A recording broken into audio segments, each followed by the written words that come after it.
Sexual woman will find the nudity of you down. He said what? I vowed never to use my powers. My kind have harvested the souls of 1,000,000 peasants.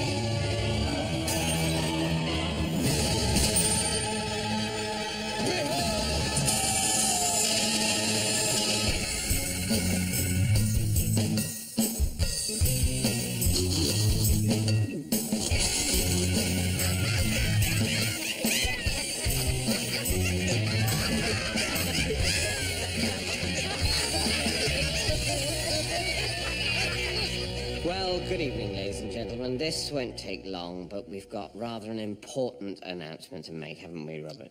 Yes, we have, David. Right. I'll just come straight out and say it. We're sorry. We're extremely sorry that we've spent the last few years just going along our merry way, making these jokes, you know. Oh, look at the world we live in. Oh, let's put that in our comedy show. Let's make light of everything. Well, that stops now. That's over. We realise now that making a so-called comedy show full of so-called jokes... On the so-called television. No, it's just the television. Right. That making a comedy show is just a deeply inappropriate reaction to what's going on in Britain today. Yeah, I mean, there's Africa, Andrew Sachs's granddaughter, the recession, the expenses, that sex that guy had, everything else. There's all that, and here we stand like the couple of disgusting, overpaid wankers that we are. Hear, hear. And I try to be funny about it. I mean, it's pathetic. Well, it all ends now.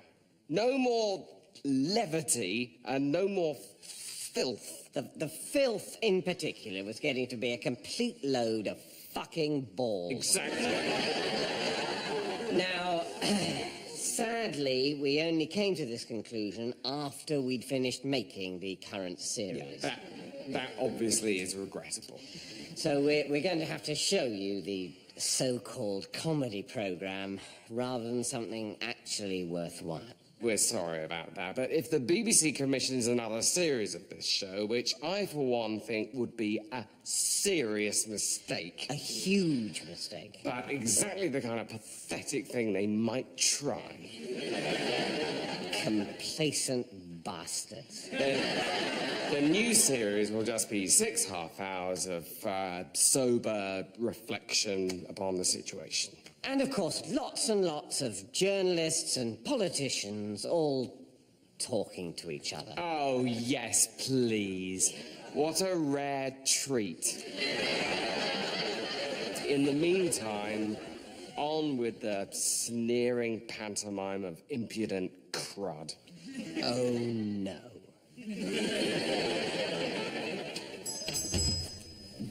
Good morning. I'm a sex champion. What sort of trophies can you offer me? A what champion, sir? A sex champion. I'm magnificent in the sack, and I want some kind of shiny prize to prove that fact to my wife. Right, well, I tend to specialise in sports trophies, sir. Football, rugby, darts, that sort of thing. So I need to commission a sex trophy of some kind.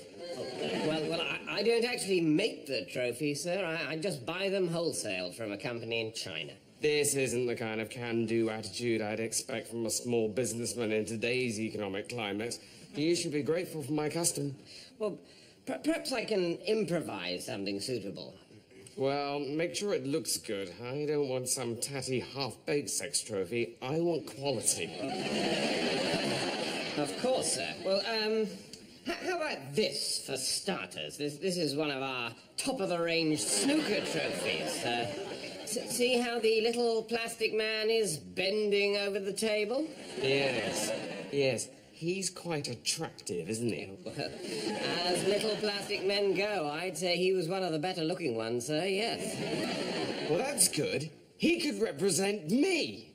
Just what I was thinking, sir. And, here, have a look at this ladies' badminton trophy. See how the little plastic lady is positioned? She looks dirty. I'm sure she is, sir. You know what they say about badminton players? So if I just snap her off there and then jam her in between the snooker player and the table, it looks like they're in some sort of erotic clinch. It does, doesn't it? They look like they're having a whale of a time. One top-of-the-range sex trophy, sir. Oh, there you are, darling. I've been looking all over the... Oh, what's that? It's my sex award, remember? Just in from China. I thought you were making that up to impress me. Nope, won it fair and square by being the best in the world at shagging. Oh, gosh, we should probably get home then, shouldn't we? Come on.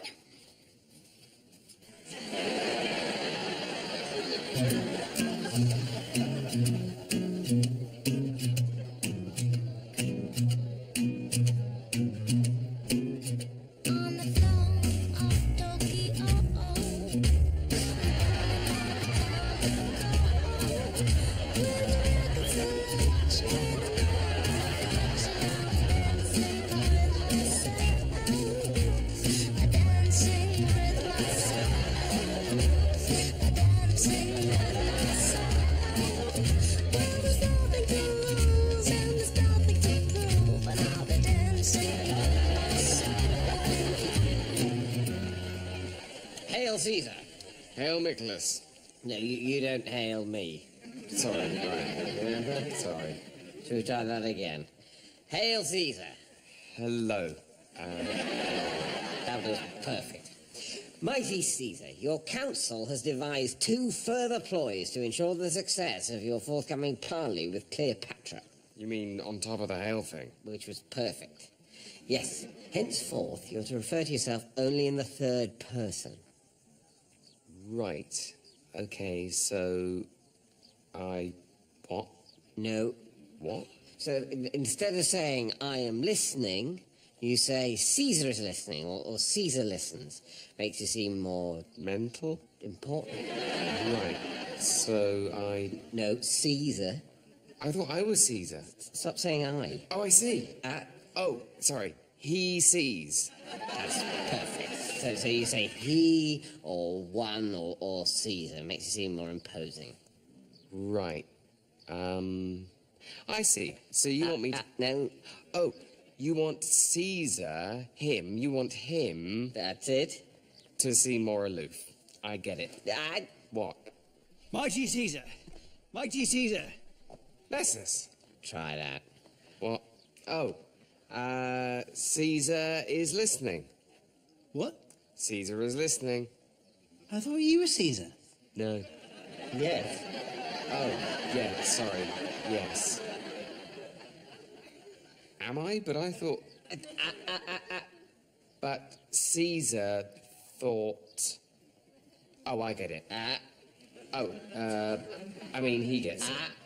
He means he gets... Okay, Caesar, from now on, every time you forget to refer to yourself in the 3rd person, I'm going to blow on this reed. I don't. Caesar understands. What's this 3rd person? New protocol. Ah. You bring news. Mighty Caesar, I bring you news. He brings you news. He brings... Sorry, him news. Nessus? Are we... Oh, no. He... But... Sorry, is it... What? What are you doing?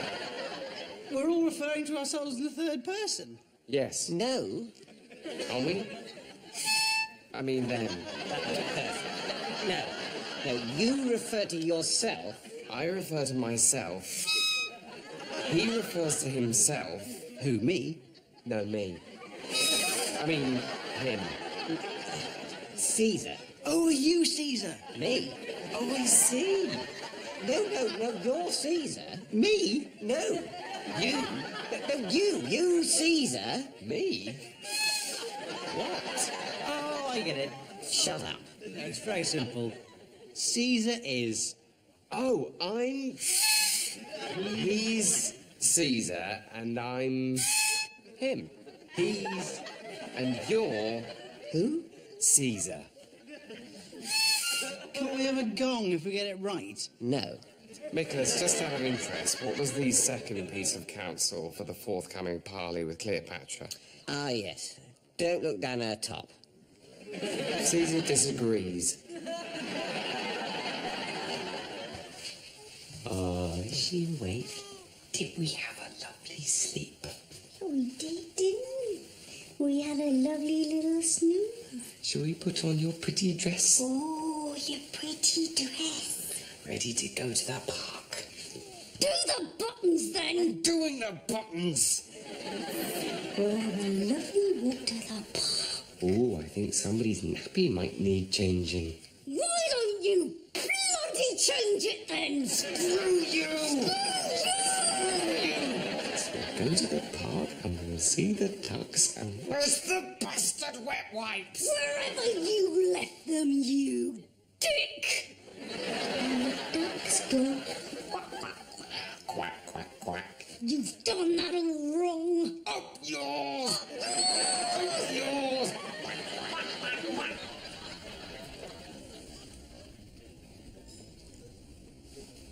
Peterson, come over here, quick. Peterson, psst, come over here. Shh. Phillips, I'm busy. This is important, really important. Oh, all right, but make it quick.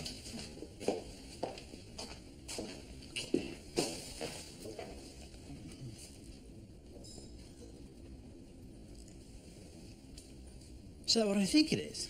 That's the effect of PWT4 on advanced amyloid proteins on the affected brain tissue. A significant shrinkage. A cure for Alzheimer's. It could be. Everyone, we could be on the brink of a massive breakthrough. Colin, guard the door.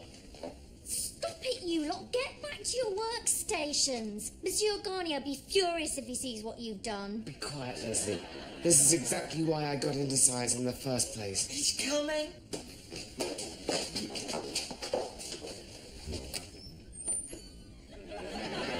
Morning, Monsieur Garnier.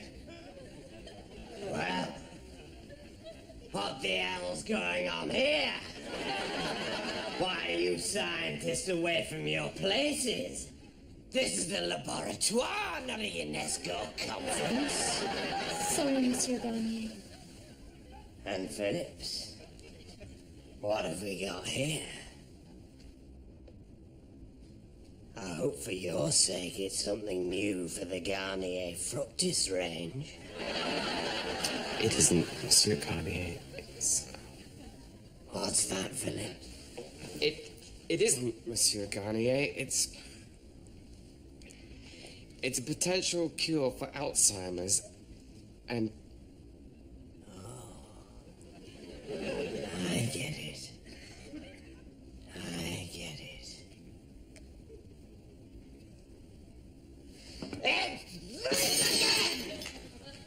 Now listen up, scientists! And listen good! This is my laboratoire, and what I say goes!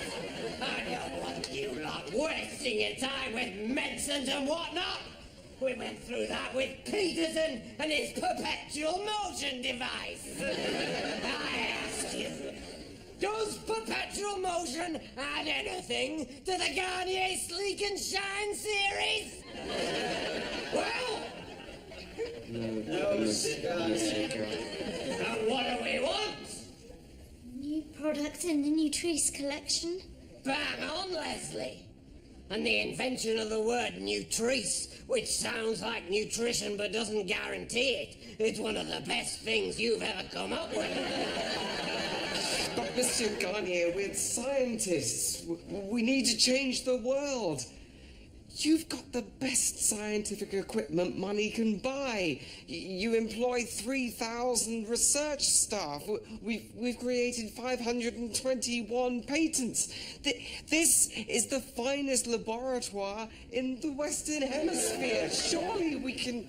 You can change the world with Garnier body cocoon and soft curl cream. And if you can't take that, you know where the exit door to the laboratoire is.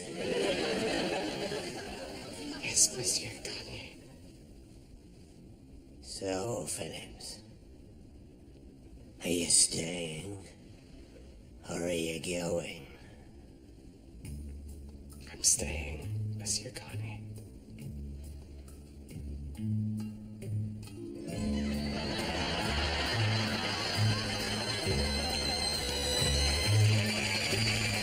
Take care. Bargains, bargains, bargains. All this week at Diddle-the-Dee. There's only 1 week left before the new Trade Descriptions Act comes into force, and that means it's bargains, bargains, bargains week at Diddle-the-Dee. Like these popcorn bacon octopus shapes in glitter, only 99p. This butter-coloured sandwich dressing, only 99p. And 12 litres of value water, now with no bits, only 99p. You can taste the savings at Diddle-the-Dee.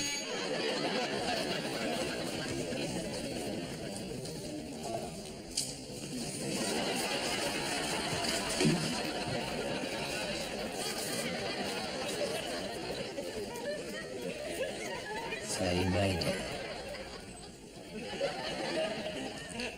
Glad to do it.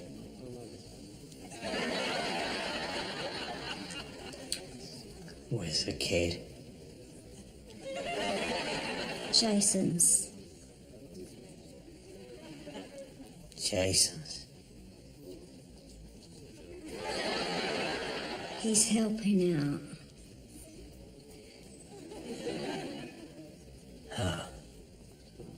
Right. He's helping out.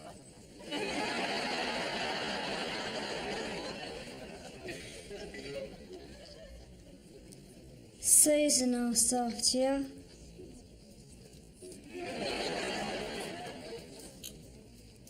Who? Susan Levy.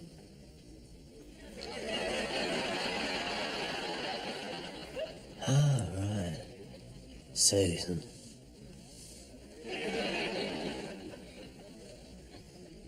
Your brief reckons you got a strong case.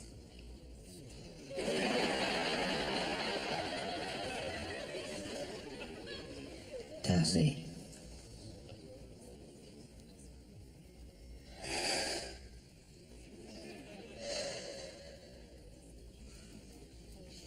I've had enough. I've had it up to here. Feel like you don't even see me anymore.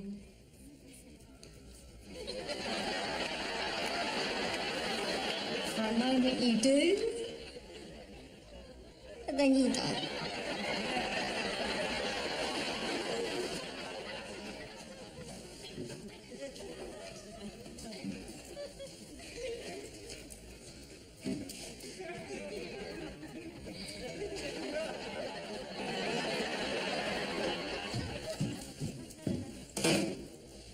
What's going on?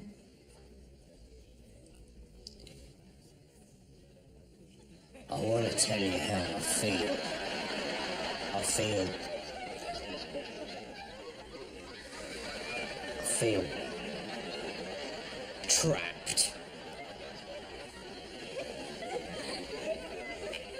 I said I feel trapped. Not just in this prison, but in a box. A glass box. And I feel like I'm walking against the wind. Sort of. And And I feel like I'm dragging myself up with my 2 hands from this swamp. But I'm carrying this heavy weight. And I just wish I could turn it into a balloon and let go. But I feel like I'm being attacked by a swarm of bees. And I just wish I could show you how that feels. But I can't. Because I'm shit.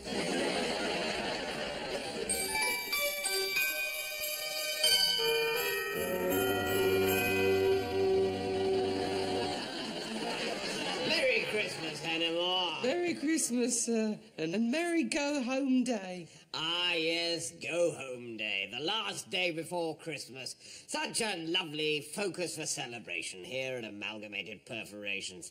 But of course, this is still a business day, coupled, I hope, with joyous celebration. Fresh in your nog? Don't mind if I do, sir.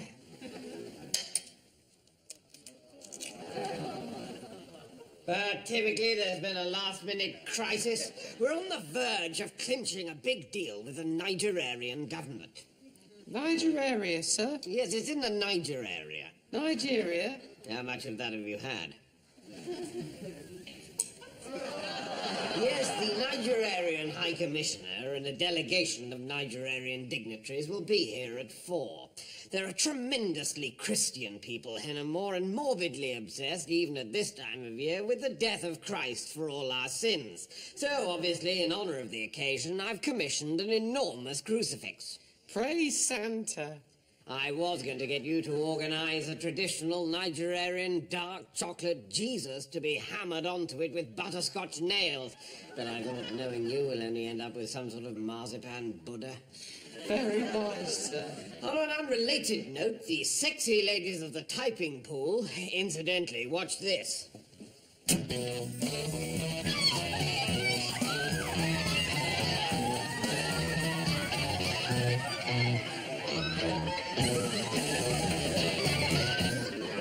That's what I've had put in instead of computers. They certainly are easy on the eyes, sir. You monster! They're human beings, Hennemore. Right, sir. Anyway, those crumpets will be holding their annual reading of A Christmas Carol and Christmas pudding eating go-home day afternoon in their typing pool next door. I see, sir. They all dress up as ghosts to make it all the spookier and more festive. And at the climax of the event, which happens on the stroke of 4, tradition dictates that the chief ghost, an eyeless ghost for added scariness, hurtles into the room from the corridor, douses the Christmas pudding with brandy, throws a match onto it and screams, "Go home!" thus signifying the commencement of the Yuletide gap. What luck, sir. Well, I'm glad to hear you say that, Hennemore, because you're this year's chief ghost. Oh, woo, sir. Are you going to be sick? No, sir. Should be fun, anyway. The only thing to watch out for is the complete sightlessness that the eyeless ghost costume induces. And I should be glad to keep you away from the delicate negotiations with the Nigerians. Not being rude, but that's exactly the sort of thing that you usually screw up.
Against this for months and months now, and I don't see an end to it. There's no end to it.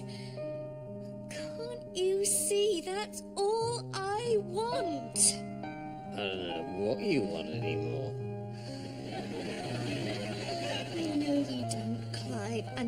That's Cut. what I...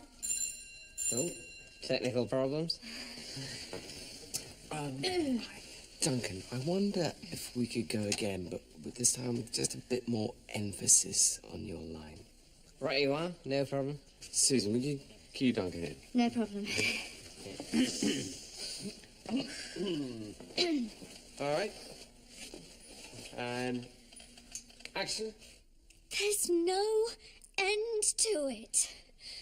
Can't you see that's all I want? I don't know what you want anymore. No, you don't, Clive. And that's what I... That was wonderful. It's really chilling. Thanks.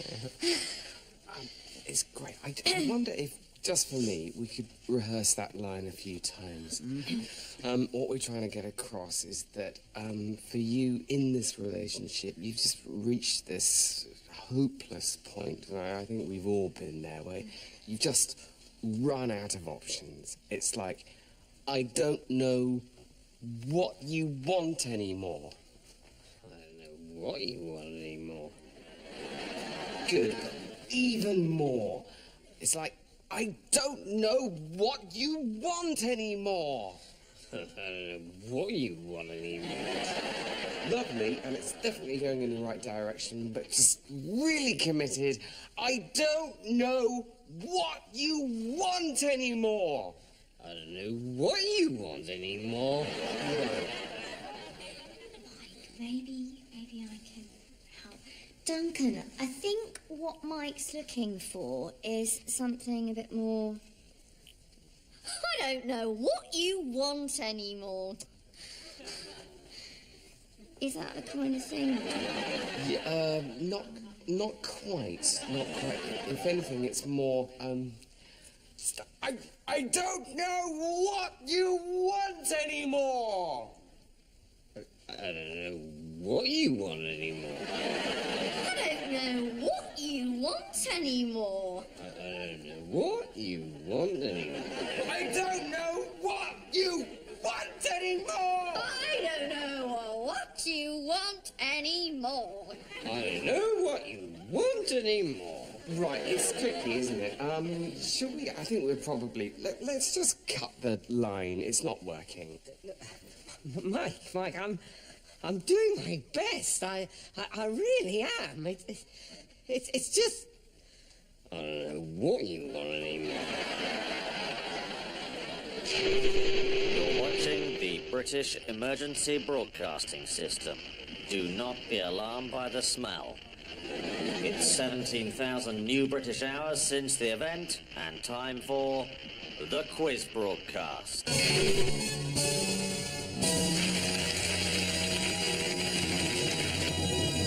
Hello, remain indoors and welcome.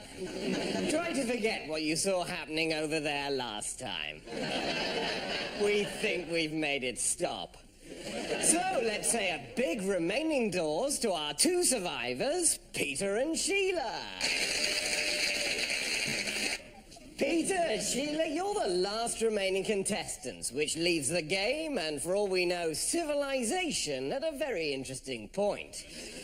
Thinking of breeding at all? We tried. There was too much sick. Yes, since the event, sex is certainly a lot more vomity.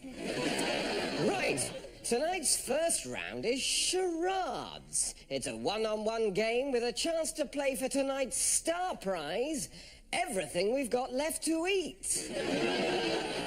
Doesn't that look good in the circumstances? So it really is all to play for. Peter, you're the weakest, so you go first. Join me. Are you nervous? No, we all smell like this now. So we do. Try rubbing in some of the brown soap at night before doing up the face zips on your safety bag. So, Sheila, you have to try and guess what Peter's miming. It could be a book, a film, or even a song. What is a book, a film, or even a song? We don't know. So little remains. Okay, I got something. Excellent.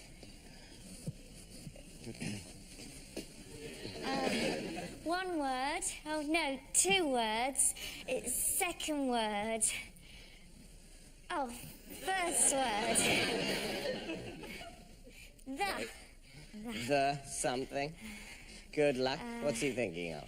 Second word. 2 syllables. Second syllable. Up. Outdoor land.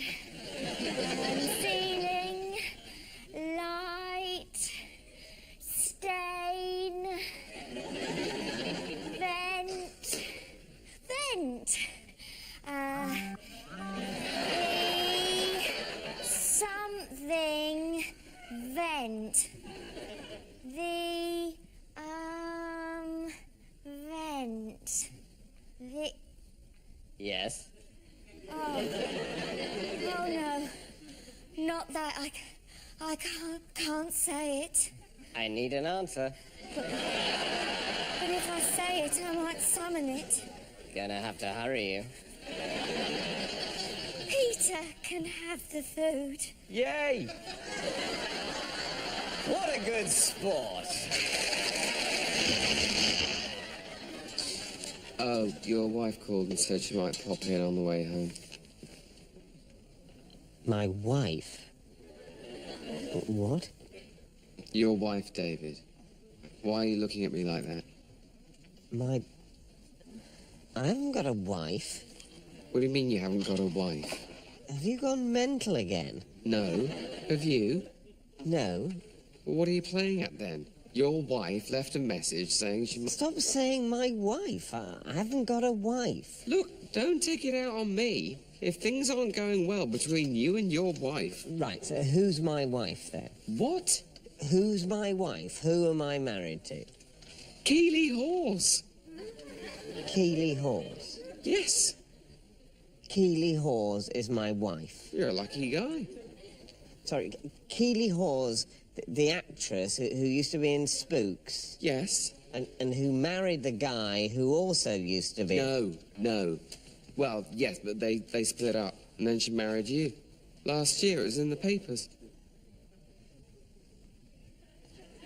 Okay, so say I go along with this. I don't understand why you're fighting it, David. Because I have no memory. She's a very talented, beautiful woman. Agreed, but I can't help thinking Here that... she is. Hi, darling. Listen, it's just a flying visit. Bloody Andrew wants me to go in and read something for him, but there is last night's risotto in the fridge and that nice wine that Sarah bought us. And don't forget the man's coming but the tree. All right. See you later.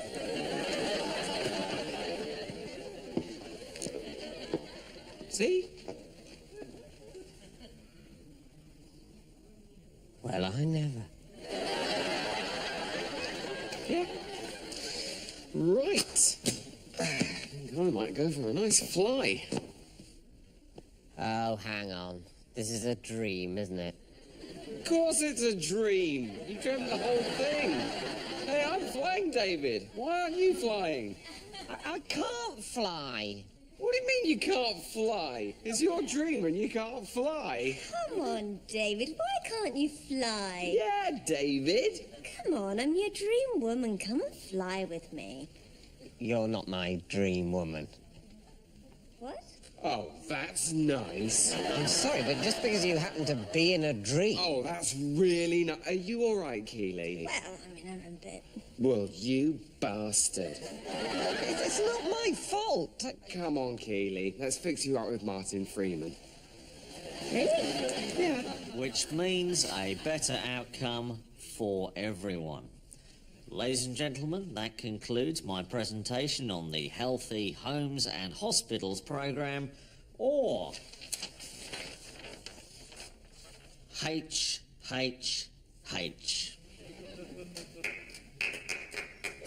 Any questions? How'd you say your acronym again? It's HHH. Thought so.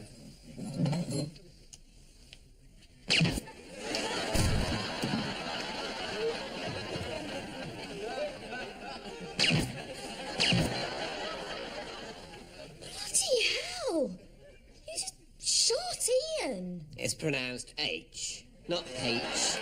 H. You can't shoot him just for that. I just did. Anyway, it's my company. I can do what I like. We all signed the No Bullying in the Workplace pledge, which specifically bans physical violence. What did you say? I said it specifically bans physical violence.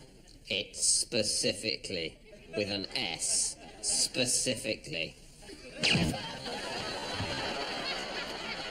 Bloody hell, Tony! Will you stop shooting people for saying things wrong? You, what are you drinking? Coffee. What type? It's an espresso. The word is espresso. Stop it, Tony! Oh, come on, Luke. You know very well I killed my own wife for ironically saying mispronunciation. If I apply rigorous standards at home, I see no reason why the same standards shouldn't apply in the workplace. Why do you have to shoot them? Why can't you just sack them? Oh, I never thought of that. Yes, I suppose I could. It's just the red mist tends to descend whenever I'm confronted with ignoramus. Actually, Tony, I think you'll find it's ignoramuses. What? It's from the Latin, we are ignorant. That makes it a verb, not a noun. Oh, no. What have I done?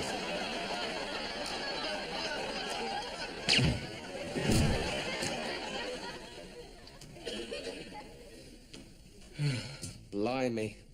At least that'll stop him shooting whoever he likes. It's whomever.